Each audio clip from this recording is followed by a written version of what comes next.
네, 안녕하세요. 박종사입니다. 2023년 11월 27일 월요일 장마감 방송하도록 하겠습니다. 자, 현재 시간 저녁 8시 20분 지나고 있고요. 현재 나스닥은 0.1% 정도 하락하고 있고, 우리 야간 선물은 334.70으로 0.5포인트 정도 올라서 거래되고 있습니다.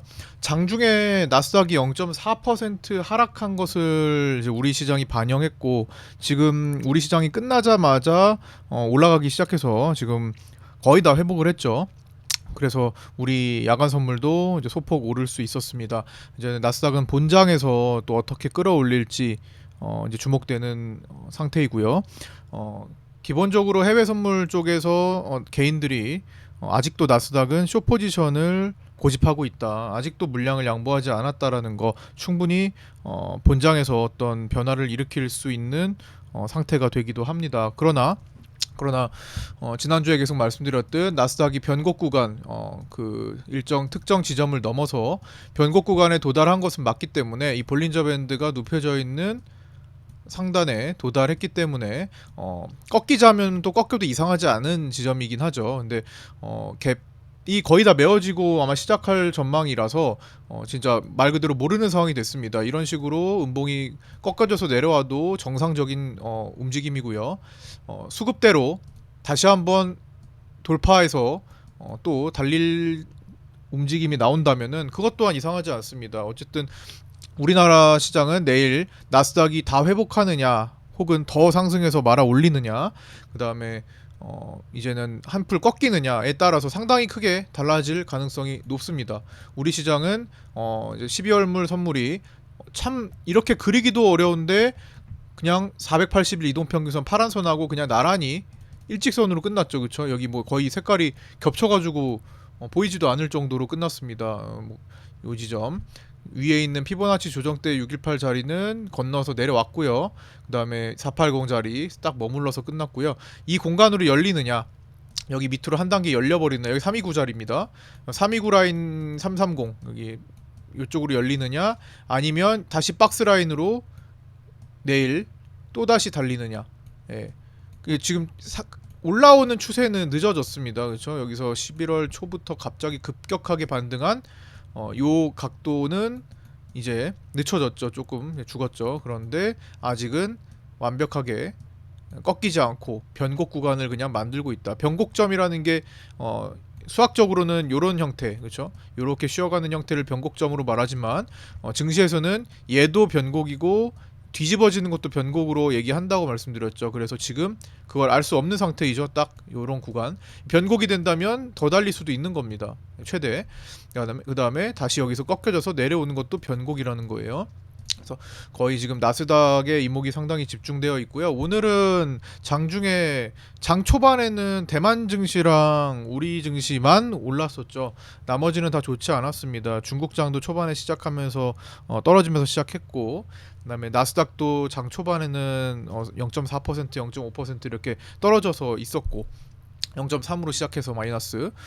뭐 전체적으로 좋지 않았어요. 항생도 마찬가지고. 그런데 장 초반에는 분명히 우리 반도체가 주축이었던 대만과 우리 증시는 올랐다라는 거. 그 다음에 중국 증시가 시작된 10시 반 기점으로 변화가 생겼다는 겁니다. 오늘 상당히 그래서 좀 변동성이 엄청 강하진 않지만 진폭 자체가 336.70에서 333.30으로 움직였으니까 진폭이 한 3.4포인트죠. 엄청 강하진 않습니다. 그렇다고 해서 뭐 약한 진폭도 아니에요. 보통 2.5 기준으로 2.5 전후로 뭐 수급 전체 진폭을 보인다면은 변동성이 약한 장이라고 하고, 그거보다 훨씬 넘어가면은 그래도 뭐 진폭이 약하지 않은 장세로 됐는데, 진폭이 뭐 5포인트 이렇게 두 단계로 넘어가면은 상당히 센 진폭이 되는 거고요. 그래서 뭐 적당한 변동성을 준 날인데 그 변동성 자체가 굉장히 오르락내리락 많이 했습니다. 장 초반에는 외국인들이 선물을 5천억까지 매수했어요. 딱. 여기 10시 반 기점으로 해가지고 외국인들이 5천억 정도를 매수하면서 오전에 4천억 5천억 라인을 외국인들이 매수해 주면은 70% 정도 확률로 원웨이 장이 펼쳐지는 경우가 많은데 오늘 같은 경우는 30%에 걸려든 거죠. 그래서 수급이 꺾였고, 물론 아침에 제가 계속 라이브 방송하고 카톡방에도 말씀드렸지만 조금 이상했어요. 외국인들이 사는 선물 매수 금액 대비해가지고 시장이 그렇게 좀 시원하지 않다, 이렇게 오르는 폭이 좀 약하고 힘이 좀 둔탁하다, 뭐 이런 뉘앙스로 말씀을 드렸잖아요. 그게 역시나 갑자기 흐름을 꺾어놓는 조짐이 되었습니다.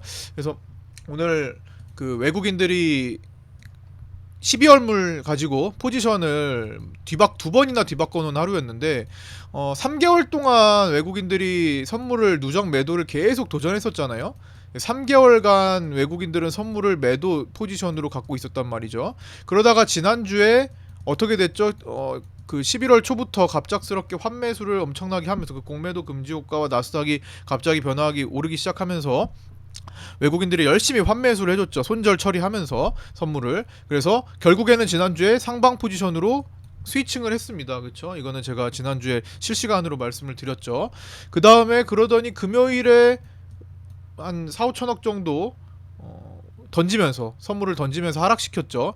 그래서 지난주 금요일에 하방으로 다시 포지션을 바꿨습니다. 얇게 바꿔놨습니다. 그러더니 오늘만 월요일 아침, 점심, 그 다음에 마감시, 장후반이죠. 장후반 이렇게 나눠가지고 오늘 아침에 상승으로 포지션을 바꾼 다음에 점심때 하방으로 바꾼 다음에 또다시 상승으로 바꾸면서 끝났어요. 이게 오늘만 지금 시작하면서 한 번, 그 다음에 점심때 두 번, 총 3번 바꿔놓는 모습을 보입니다. 계속 뒤집어지는 거예요. 그러니까 오늘 같은 날은 솔직히 이거 어떻게 맞춰갈 수 있을까요? 외국인들이 계속 시소 균형 상태에서, 그쵸? 왔다 갔다 하는데 지금도 매수 포지션으로 끝났지만 상당히 얇습니다. 내일 아침에 뭐 외국인들이 한 1,000억 정도만 팔아도 다시 뒤집힐 가능성이 높아요. 그래서 시소 균형을 이루고 있는 상태다.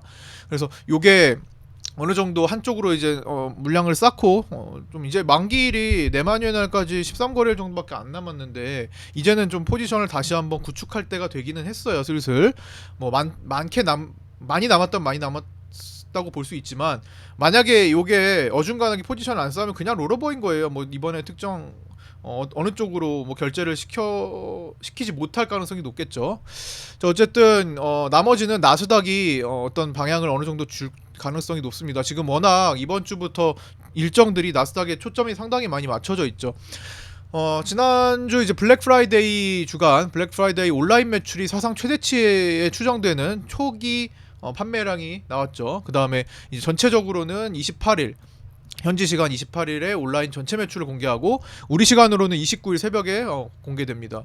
그 다음에 요걸로 이제는 어느 정도 미국의 소비가 아직도 살아있구나 아니면 꺾였구나 뭐 이런 것들을 좀 가늠해 볼 수 있고요. 그 다음에 30일, 우리 시간으로 30일 밤 10시 반에 발표하는 PC 물가지수 발표로 어느 정도 또 소비에 대해서 좀 가늠해 볼 수 있는 상태가 될 겁니다. 지금은 소비가 상당히 중요하죠. 미국이 중국처럼 지금 소비가 둔화됐냐 아니냐, 고용지표와 연결해가지고 계속 지금 소비가 살아있냐가 상당히 중요한 상태입니다. 인플레이션을 자극하느냐 아니면 미국 경제가 연착륙으로 그냥 이어지느냐, 뭐 이렇게 침체 없이 뭐 이런 게 어느 정도 윤곽이 드러날 만한 지금 중요한 시기라고 보여지고요.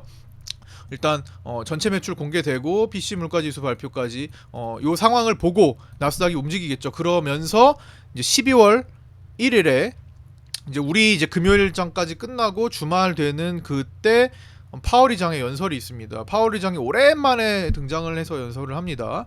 그 다음에 최근에 CPI CPI가 상당히 좋아졌죠. 개선된 이후로 또 처음 이제 메시지가 나오는 거니까 상당히 시장은 주목할 거라고 보고요.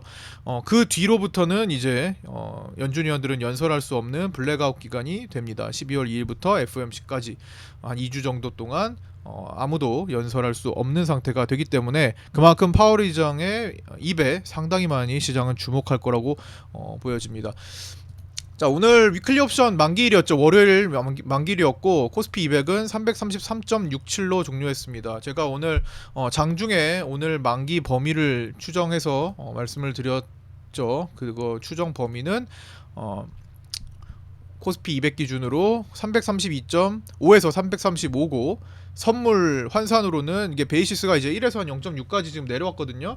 이론 베이시스가 0.63이고 시장 베이시스가 0.53으로 끝났습니다. 그래서 그걸 0.6 정도로 이제 환산해서 본다면은 333.1에서 335.6에서 이제 마감을 할 확률이 상당히 높아졌는데 요게 이제 범위가 2.5면은 변동성이 상당히 약해서 이제 옵션 매수 베팅을 했을 때 어떤 큰 잭팟이 나기는 이제 어려워집니다. 물론 최저점을 잡아가지고 이 정도 움직임에도 뭐 1000% 이상 나기도 하죠. 332.5 풋옵션 같은 경우는 오늘 1800% 2000% 이렇게 났을 겁니다. 그다음에 마지막에 콜옵션도 뭐 움직이기도 합니다만 어쨌든 진폭 자체가 큰 때보다는 좀 덜하다라는 거죠. 그래서 오늘 범위는 상당히 좁았고요. 지난주 목요일도 상당히 좁았는데 이번에도 연속으로 이제 움직임 범위가 상당히 좁아졌었습니다. 그래서 331.3.1이 요 정도 라인이었고 333.1이면은 오늘 저점을 거의 이제 요쯤이었죠. 그리고 오늘 여기가 다 내려온 거였습니다. 어떻게 보면 그렇죠. 범위가 333.1에서 35.6이면 오늘 범위가 여기로 이제 축소됐다라는 거예요. 오후장에 여기 내려오면서 오늘 마감 범위는 여기다. 그래서 중앙으로 거의 가잖아요, 그렇죠? 중앙으로 가서 딱 안착해서 끝났다라는 거. 그래서 요 구간에서는 이제 떨어질 자리는 다 떨어졌고 얼마나 반등하냐의 문제였는데 왜 쉽게 반등을 보기가 어려웠냐면 요게 332.5와 330이 아슬아슬하게 332.5가 열릴 가능성도 존재했습니다. 332.5를 닫고는 있는데 옵션 매도자들이 자신의 매도 포지션을 위협받으면 그거를 빨리 포기하고 매수로 확 바꿔주죠. 그래서 요게 만약에 열렸으면은 330까지 라인을 열면서 이렇게 내려갔을 가능성이 높았어요. 근데 안 열리더라고요. 결국에는 오후장 지나가면서 끝까지 안 열려가지고 그냥 여기는 안 열리는구나 닫아서 가는 겁니다. 그래서 332.5 풋옵션이 상대적으로 상당히 낮게 거래됐습니다. 저평가 거래를 됐다라는 거죠. 그래서 안 열리겠구나, 안 열릴 가능성을 높게 보는구나. 하지만 열린다면 거기서 잭팟이 나는구나. 이렇게 옵션을 보시면 될 것 같습니다. 이게 만약에 열린다면 332.5 풋은 상당히 저평가로 거래됐기 때문에 장중에 한 0.1 정도 거래를 하고 있을 때 이론가가 1이더라고요.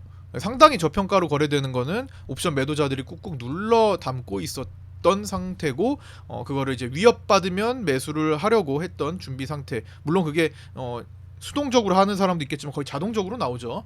그래서 그런 상태였기 때문에 오늘 범위 추정치에서는 오늘 크게 오후장에는 한 방향으로 확대되기는 어려웠다라는 거.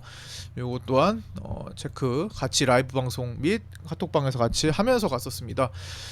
그 다음에 오늘 이제 외국인 선물 포지션 계속 뒤집혔다라는 거, 수급으로 시장에 혼동을 줬다라는 거는 방금 전에 말씀을 드렸고요. 대부분의 거래 대금이 몇몇 신규주에 쏠려 있었습니다. 이게 참 수급을 여기서 다 가져가니까 전체적으로 예탁금도 증가하지 않고 시장에 돈이 뭐 그렇게 적극적으로 유입되지 않고 거래 대금이 크지도 않은 상황에서 이들 신규주들이 대부분 다 가져가니까 상당히 전체적으로 조금 둔한 그다음에 호가 없는 거래량 부족한 그런 시기를 지금 계속 보내고 있죠. 오늘뿐만의 문제가 아니었습니다.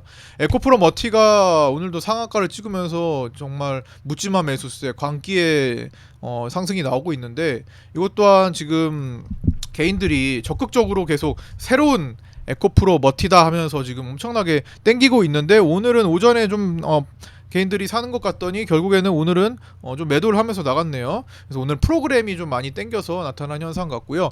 어쨌든 지금 수급 쏠림 에코프로머티가 1조 5,500억, 두산 로보틱스가 1조 1,000억 넘게, 그 다음에 그린 리소스가 8,500억, 에코아이가 4,250억, 한선 엔지니어링 2,750억, 그다음 에이징랜드 2,400억대, 퀄리타스 반도체 오늘 상 찍었었죠. 2,000억.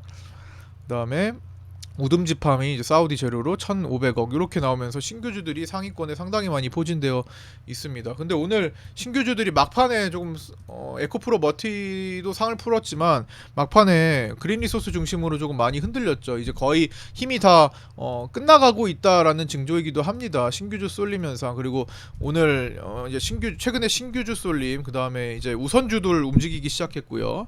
그다음 품절주와 뭐 스펙주 이런 것까지 움직이기 시작하면은 시장은 이제 좋지 않은 형태로 전개될 가능성이 일단 높습니다. 확률적으로 그런 시장들이 많이 나왔었죠. 그래서 지금 신규주와 우선주 움직임에 좀 주목을 해야 되겠고요. 그다음에 연준위원 등 인사들 연설 일정, 그다음 블랙아웃 기간 12월 2일부터 14일까지인데 그 전에 마지막 주 연설이고요. 일정 한번 살펴보겠습니다. 11월 28일에는 굴스비 시카고 연은 총재 연설 있고요. 크리스토퍼 월러 연준이사, 그다음 미셸 보우먼 연준이사, 패트릭 하커, 마이클 바 라가르드 ECB 총재 연설까지 일정이 좀 몰려 있고요. 오늘 라가르드 ECB 총재 연설도 있습니다. 그다음에 29일 로레타 메스터, 베일리 BOE 총재 연설이 있고요. 12월 1일에 대망의 파월 연준의장의 연설이 있습니다. 굴스비도 있지만, 그래서 가장 이목이 집중받는 것은 여기다. 파월 의장이 어떤 스탠스를 취하는지, 지금까지는 매파적인 스탠스를 취했는데 과연 변화가 있었을지. CPI가 많이 개선됐잖아요. 그래서 그 상태를 보고 스탠스 변화가 있을지, 아니면 시장이 계속 오르네 이런 것들을 좀 잠재워주는 역할을 합니다. 그래서 이러고 시장이 계속 오르는데 어떤 역할을 좀 해줘야 될 것으로 보고 한 2% 목표를 다시 또 제시하면서, 우리는 아직 2% 목표를 완벽하게 채우지 못했으니까 금리 인하를 바로 넘어가기는 조금 그렇죠? 이르다 뭐 이런 얘기를 한다거나, 아니면 아예 금리 인하에 대한 언급을 하지 않을 수도 있습니다. 그래서 뭐 이런 상태에서 파월 의장이 어떤 스탠스를 취하는지에 따라서 그 다음 주로 넘어가서 이제 12월 내만유의 날까지 상당히 변동성 클 가능성이 높은 시장을 우리는 경험하게 될 거라고 생각합니다. 그래서 계속 주의 좀 하셔야 되겠고요. 뭐 이 파월 의장이 뭐 반드시 매파적인 얘기를 하지 많은 않을 수도 있습니다. 그래서 상황을 보고 이제는 조금 미국 경제의 연착륙도 기대할 수 있고 막 하다 보면 또 좋은 이야기를 할 수 있어요. 그런 뉘앙스들을 좀 보면서 시장은 환호하고 달릴 수도 있는 거죠. 그래서 그러면은 연말에 좋은 흐름이 나올 수 있는 거고, 어쨌든 키는 12월 1일 연준의장에 달려 있으니까 그 전까지는 약간 불확실성이 좀 큰 상태로 움직이거나 그 전에 있던 연준이사들의 연설 내용에 좀 집중을 할 겁니다. 그래서 어쨌든 이번 주 마지막에 있는 파월 의장이 오랜만에 등장하면서 어떤 이야기를 할지 상당히 주목된다라는 걸로 오늘 마감 영상 마무리하도록 하겠습니다. 자, 시장의 방향성이 아직 없습니다. 방향성 없이 어떤 정황상으로는 조금 이제 조금 힘이 약해지고 있긴 하지만 또 어떤 굴곡을 가져올지 모르는 상태입니다. 그래서 항상 대응의 영역으로 좀 남겨두셔야 되고, 현물하시는 분들은 일단 현금을 많이 확보를 해서 좀 대기를 하는 모습이 좀 필요할 것 같습니다. 시장의 흐름은 한순간에 바뀔 수가 있으니까 꼭 대응의 영역으로 항상 남겨두셔야 될 것 같습니다. 자, 오늘 여기까지 마치도록 하겠습니다. 고생들 많으셨고요. 구독자 정보 공유방에 들어오셔서 함께 하실 분들 유튜브 댓글에 있는 오픈톡 주소로 문의 주셔서 함께 하셨으면 좋겠습니다. 구독과 좋아요, 알림 설정도 부탁드리고요. 내일 아침 8시 20분에 유튜브 라이브에서 뵙도록 하겠습니다. 감사합니다. 고생하셨습니다.